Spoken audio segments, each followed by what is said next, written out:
Hi there and welcome to this video. In this video, let's see why you should not expose the content of your private SSH key. We're going to go step by step. First thing I'm going to do, I'm going to generate an SSH key, and then we're going to use that key to deploy 2 servers. And these servers are simply just for demonstration purposes. So we're going to SSH from one server to the other server. You can follow along with any VPS or on your private computer. You can deploy to Vagrant virtual machines. You can use any VM on your computer. Let's get started. The first thing, let's generate an SSH key. Then we're going to come back to DigitalOcean and deploy 2 droplets. If you want to use DigitalOcean as well, you can get $200 credit using the link that I will provide in the description.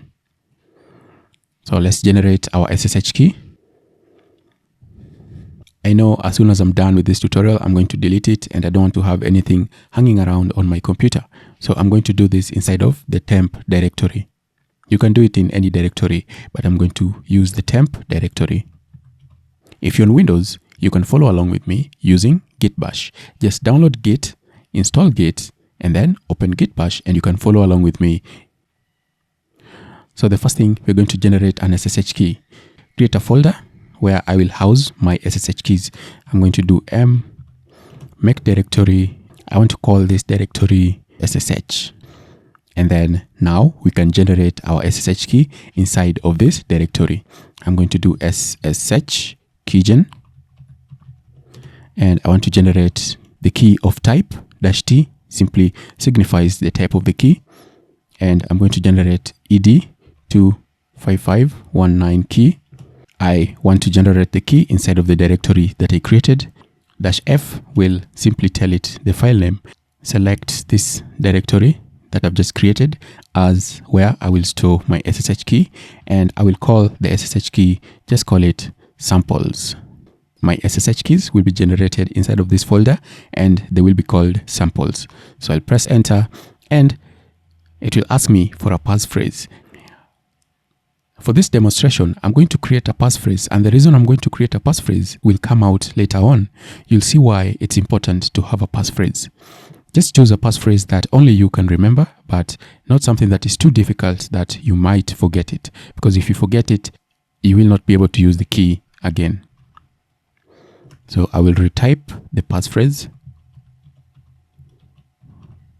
My SSH key has been generated. List the files of SSH.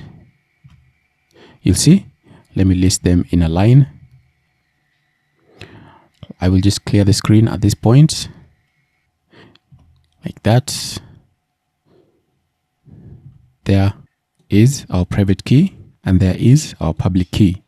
I want to use this key to deploy 2 droplets in DigitalOcean, and then we're going to see why you should not share the content of your private key.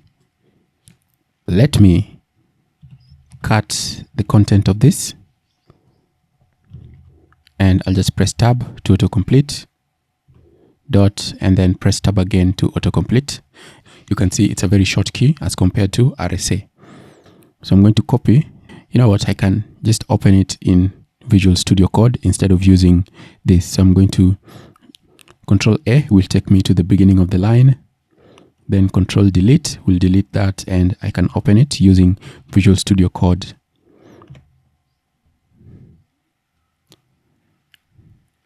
There we go. Copy the content of that. Copy the content of that. Then let's come back to DigitalOcean and deploy a droplet. If you want to use DigitalOcean, I have $200 free credit link in the description. I will deploy 2 droplets. I will create a droplet, that is, I will choose Frankfurt, and I'll just use Ubuntu, but I'll go with Ubuntu 2204. I'll choose shared, I'll go with regular, and I'll just go with the 1 GB one, or I can go with the 2 GB, doesn't matter. I'm going to delete this within the next 30 minutes. All these others I'll just forget. Backup, I'll forget about that. And then SSH key, of course I want to use an SSH key. So I'm just going to click on new SSH key, and I will paste the content of my public key, the content that I got from my public key. and I will give it a name, and I can just call it temporary. And then I will add SSH key. And that's the one I'm going to use to deploy this server. So I'll forget about both of these. Finalize. I want 2 droplets, and I will call one. I'll just call one server 1, and the other one I'll call server 2. And I will put it inside of the demos project. And why is it $24? Oh yeah, there are 2. I will create the droplets. All right. Our 2 virtual servers have been deployed. We can try and log in. So I'm going to copy. I want to log into my server. I'll just do SSH. The user is root. Control-Shift-V. If you're following on Git Bash, you can paste using Shift Insert. SSH root, and we want to use our SSH private key. So I'll do -I. That simply means the identity of the key. So I'm going to do SSH tab. So wherever you saved your key, put that there, and you can save your key anywhere. Let's log into the first server. And then I will accept it, yes, and then enter.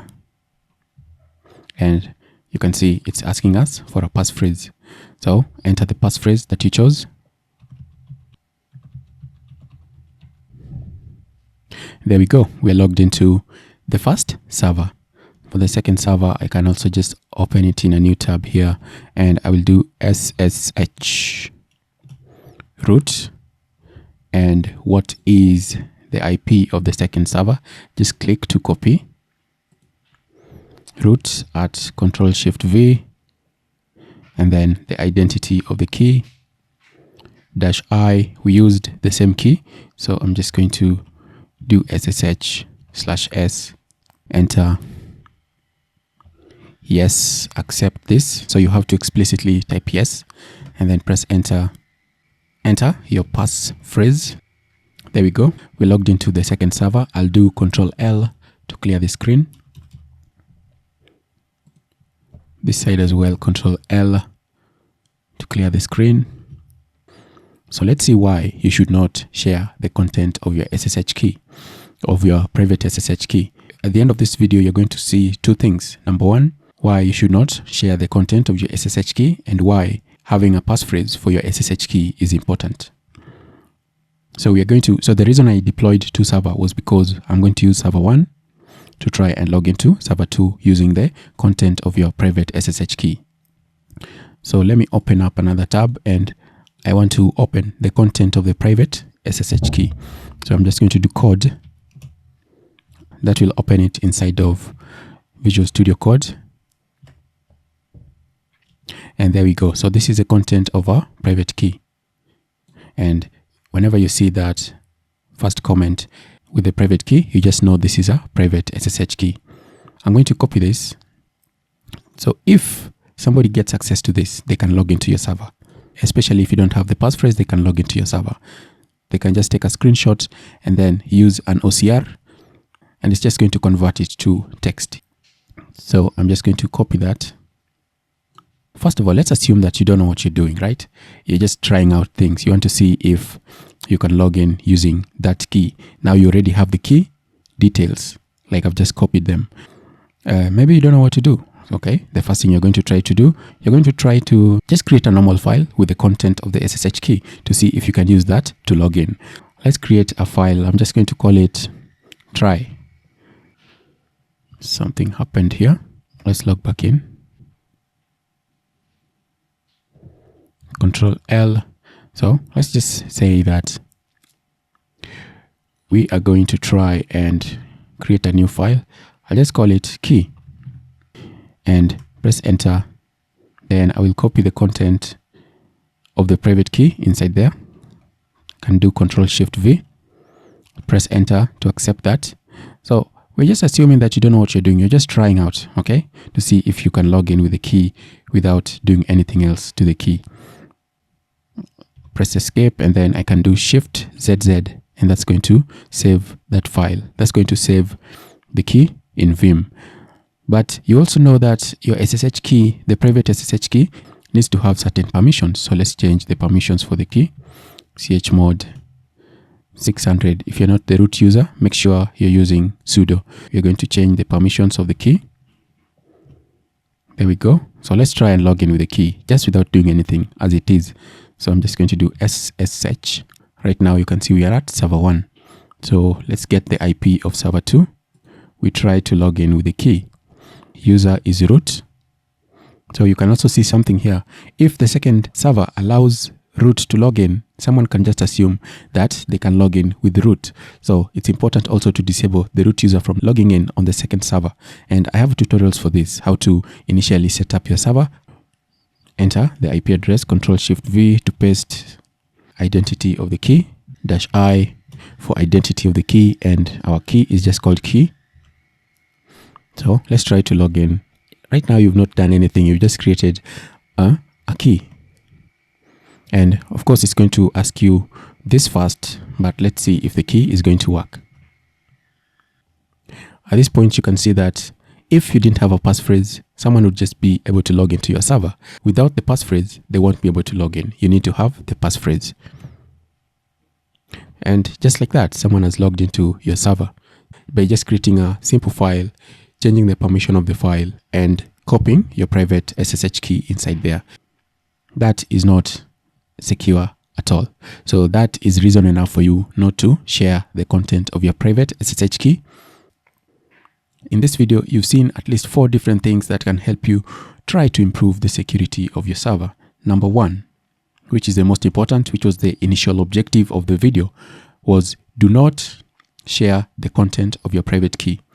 So if somebody sees the key, they can just take a snapshot of it, go to an OCR software. There are lots of open source OCR software that they can use to convert this into text without really having to type.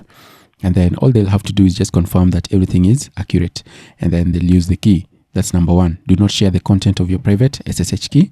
For the public SSH key, you can share that. That doesn't really matter. People can see that, but it's not going to be the end of the world for your server. Number 2, when you're generating your SSH key, you'll be asked for a passphrase. You've seen why it's important to add a passphrase. Even if somebody gets access to your SSH key, which is possible, very possible, they will not be able to log in to your server without the passphrase. You also have to add a passphrase that cannot be easily guessed. That's number 2. And number 3, you've seen that I tried to log in using the root user. On the second server, if I was to go in and disable the root user from logging in, of course, first of all, I create a new sudo user and then disable the root user from logging into my server. If that was the case, on this other side, you can see this individual would not be able to log in with the root user. They will simply get access denied. And also on the other end, you can also see why it's also sometimes important to change the SSH port of your server. So if you change the SSH port of your server, you'll see that this individual will not be able to log in just by guessing that they can log in with port 22. It's important to change the SSH port of your server as well. And I have videos for that. And once you change the SSH port on your server, you can use fail to ban to block out someone after they try to log in like 3 times. And this is something you can do with SSH, fail to ban, and you can also use CrowdSec for this. If you use CrowdSec and you add a CrowdSec bouncer, that's something you can do with this. I hope that there are some gems you've gotten in this video that are going to show you why it's important sometimes to do an initial server setup for your server. And I do have Ubuntu setup video, Debian free setup video. Make sure you follow those videos because they're important. I'm also going to add the link to the blog post for those initial server setups. So that's pretty much it for this video. If you have any questions, feel free to let me know. I will see you next time in another video.